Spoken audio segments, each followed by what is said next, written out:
be pundits and politicians and special interest lobbyists publicly warning of a tyrannical, all-out assault on liberty.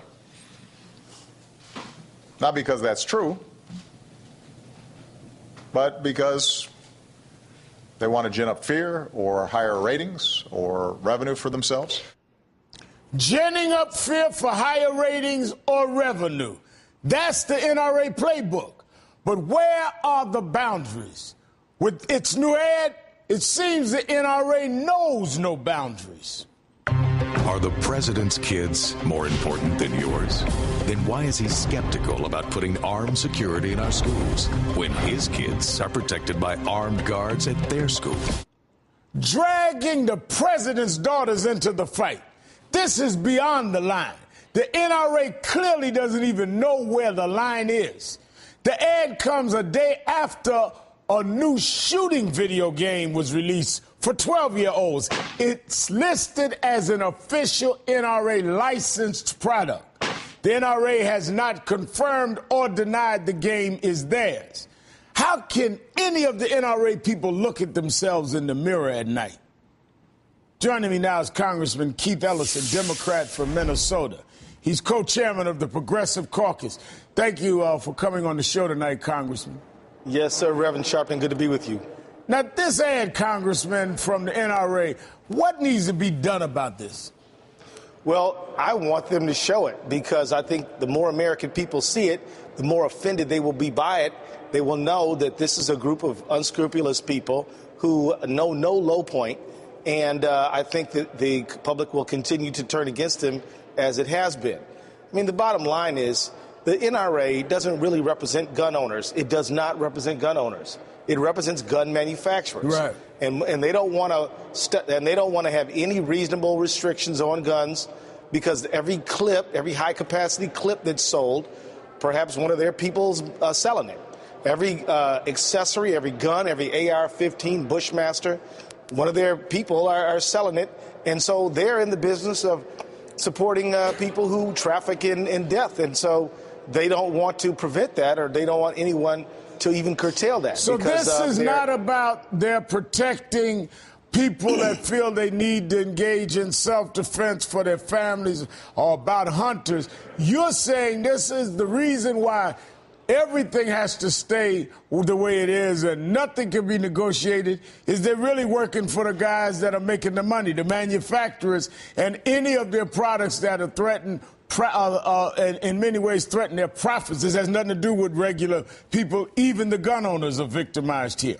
Right. If you're a gun owner, you're in no jeopardy of losing your gun or having it taken away.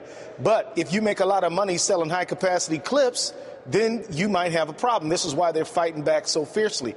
I mean, it's important to understand that vast numbers of American people, including gun owners, are in favor of gun safety prevention. Right. It's only these lunatics who don't want to have any limits on anything. And if you notice, Al, whenever they promote a solution, armed guards in every school in America, it always circles back to them having more guns out there, selling more guns. If there were armed guards in every school, they'd have more armed guards buying guns. There'd be more greater sales for them. And more bullets, and the government would have holsters. to pay the money for it. We would be buying it. Right. So it all ends up back in their pocket. That's why that's the only solution they will ever tolerate. Mad pursuit of more and more and more. That's who they are. That's what they're about. But the vile thing of going and using the president's daughters, I mean, there's always, you and I have been in political public protest life for a long time, but you don't do this. And no, it's as low and vile as you can get.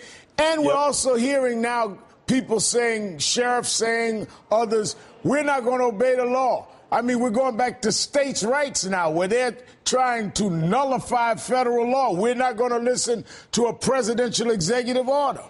Well, when's the last two times you heard that? One, during the Civil War, and two, during the fight to end segregation. So, I mean, this is the psychology of the people we're talking about. They don't, they put their guns before the best interests of people. But let me just tell you, Al, they have not gone as far down as they're going to go. Because the fact is that they're just really getting started. You will see, as the president has already indicated, just the avalanche of fear and negativity that's going to be coming from them. Because they're gonna keep it up. They're gonna fight to keep that money train chewing on down the line. Well, I don't doubt that at all. And you know, we searched high and low, and we could only find one person, and he's a former speechwriter for George W. Bush that even denounced it. One person on the Republican leadership. The shame is they're doing this in the silence of real leadership being shown by those Republicans that would say, wait a minute, some things are above and beyond what is decent. But I think Scarborough said it was wrong, didn't he? Yeah, but Scarborough is not a leader right now in the party. I think you're right about certainly that. Scarborough has, in my opinion, gone way out there and shown some courage in this. But well, I hope even he's singing Republicans solo. like him. He's not in a choir on this. He's singing solo.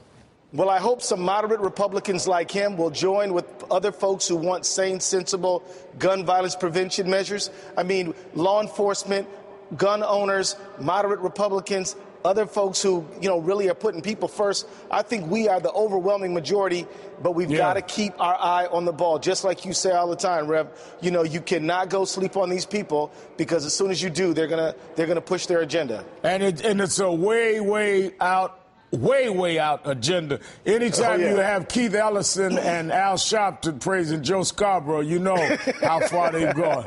Congressman Keith Ellison, thank you for joining us. Thank you, Reverend.